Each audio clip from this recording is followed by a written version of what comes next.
BJP के राष्ट्रीय सचिव का ऐलान, ईडी सीबीआई से बचने के लिए विपक्ष के भ्रष्ट नेता बीजेपी में आए।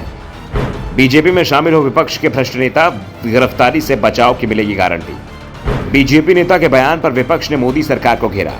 विपक्षी दल अभी तक जो आरोप मोदी सरकार पर लगा रहे थे, दावा कर रहे थे कि सरकार विपक्षी नेताओं को सीबीआई और ईडी के सहारे परेशान करती है और जो नेता घुटने टेक देता है और बीजेपी में शामिल हो जाता है तो उस पर लगे केस या तो उसे क्लीन चिट मिल जाती है या जांच ही पूरी तरह से उस नेता के पक्ष में कर दी जाती है, जिससे कोर्ट से राहत मिल जाती है। मोदी सरकार विपक्ष के इन आरोपों को विपक्ष की बौखलाहट बताती थी, लेकिन अब बीजेपी नेता ने साफ कर दिया है कि विपक्षी दल जो बातें कह रहे हैं वो सिर्फ सच ही नहीं बल्कि 100% सच है, क्योंकि अब बीजेपी के राष्ट्रीय सचिव की ओर से साफ साफ कहा गया है कि विपक्ष का जो भी भ्रष्ट नेता है वो मुझसे संपर्क करे, मैं उसे केंद्रीय जांच एजेंसियों से बचाऊंगा।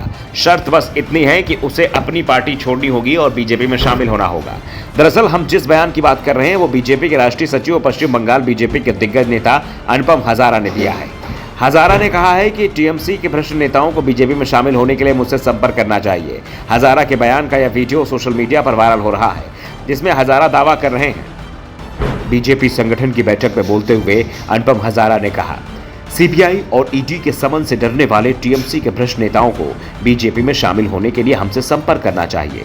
टीएमसी के जो नेता सोने की चेन और कंगन पहनकर घूम रहे हैं वे डरे हुए हैं, उन्हें ऐसा लग रहा है कि उन्हें ईडी या सीबीआई का समन मिल सकता है, तो मैं कहना चाहता हूं कि उन्हें यह हरकतें तुरंत बंद कर देनी चाहिए। अगर वे नेता बीजेपी में शामिल होने की सोच रहे हैं तो मुझसे संपर्क कर सकते हैं। वे मेरे फेसबुक पेज पर जाकर मुझसे संपर्क कर सकते हैं। हम देखेंगे कि पार्टी उनकी सेवाओं का इस्तेमाल कैसे कर सकती है। वीडियो बीरभूम जिले के बोलपुर का बताया जा रहा है, जहां हजारा पार्टी नेताओं की बैठक को संबोधित कर रहे थे। हजारा के बयान पर टीएमसी ने निशाना साधा है। टीएमसी प्रवक्ता कुणाल घोष ने कहा कि हम बहुत पहले से कह रहे हैं कि बीजेपी एक वॉशिंग मशीन बन गई है, जहां सभी दागी नेता बीजेपी में शामिल होते ही साधु बन जाते हैं और अब यह सिद्ध भी हो गया है। बीजेपी सिर्फ दागी नेताओं को शामिल करने में दिलचस्पी रखती है, उसे जनता की सेवा से कोई मतलब नहीं है। वो सिर्फ भ्रष्ट नेताओं को ही पार्टी में शामिल करने में दिलचस्पी रखती है। दूसरी ओर हजारा के बयान पर बीजेपी पूरी तरह से बैकफुट पर दिखाई दे रही है और प्रदेश बीजेपी ने खुद को हजारा के बयान से अलग थलग करते हुए उसे पूरी तरीके से उनका निजी बयान बता दिया है। हजारा के बयान से बीजेपी ने पल्ला झाड़ लिया है। प्रदेश बीजेपी ने कहा कि पार्टी अनुपम हजारा के बयान से सहमत नहीं है, इस पर टिप्पणी केंद्रीय नेतृत्व करेगी।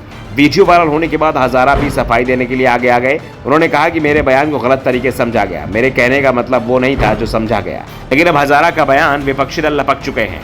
बीजेपी पूरी तरह से बैकफुट पर दिखाई दे रही है। दरअसल बीजेपी पर यह आरोप लगते रहे हैं कि वो सबसे पहले विपक्षी दल में ऐसे नेताओं को टारगेट करती है जिनका अपना मजबूत आधार होता है। इसके बाद उस नेता के खिलाफ ईडी और सीबीआई को सक्रिय किया जाता है। पुराने मामले निकाले जाते हैं तो नए मामले में तार उससे जोड़ दिए जाते हैं। गिरफ्तारी का दबाव बनाया जाता है और जब विपक्ष का नेता दबाव में आ जाता है तो बीजेपी के नेता सक्रिय हो जाते हैं और विपक्ष के नेता को बीजेपी में आने का और जांच से बचाने का ऑफर दिया जाता है। ऐसा हर राज्य में हो रहा है। Bureau report, the Navdarpan news.